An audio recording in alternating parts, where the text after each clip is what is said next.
আজকে বানিয়ে দেখাবো ঝাল টোস্ট। আমাদের বাসায় ঝাল টোস্ট খুবই প্রিয়। বিকালে কি খাবো মনে হলেই প্রথমে মনে হয় যে ঝাল টোস্ট। এটা খুবই ইজি বানানো। তাহলে চলুন দেখে নেওয়া যাক প্রক্রিয়াটা। কাঁচামরিচ, পেঁয়াজ, চিলি ফ্লেক্স, সামান্য লবণ, সামান্য চিনি, ডিম। আমি একটা ডিম ব্যবহার করেছি। আর রুম তাপমাত্রায় রাখা 1 কাপ দুধ দিয়ে সব ভালোভাবে একটু ফেটিয়ে নেব। পাউরুটিগুলো যে বের করে নিচ্ছি। খুব সিম্পল একটা প্রসেস। পাউরুটিগুলো এখন ওখানে চুবাবো। প্যানে তেল দিয়ে নিচ্ছি। তেলটা গরম হলে তারপর বাকি কাজটা শুরু হবে।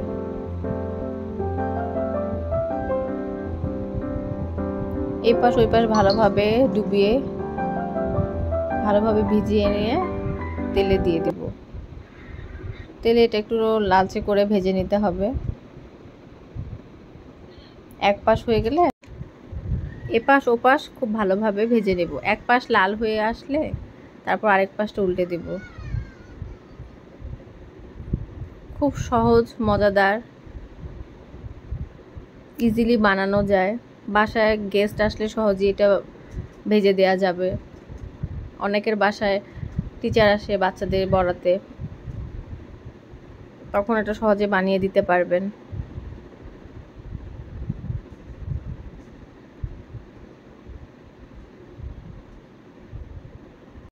এই গরম গরম ঝাল টোস্টের সাথে 1 কাপ গরম চা কিংবা 1 কাপ কফি দারুণ মানিয়ে যায়। বিকালের নাস্তায় কিন্তু এটা পারফেক্ট নাস্তা বলা যায়।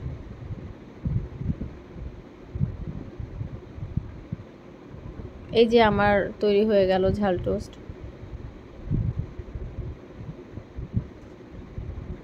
সবাই ভালো থাকবেন। আল্লাহ হাফেজ।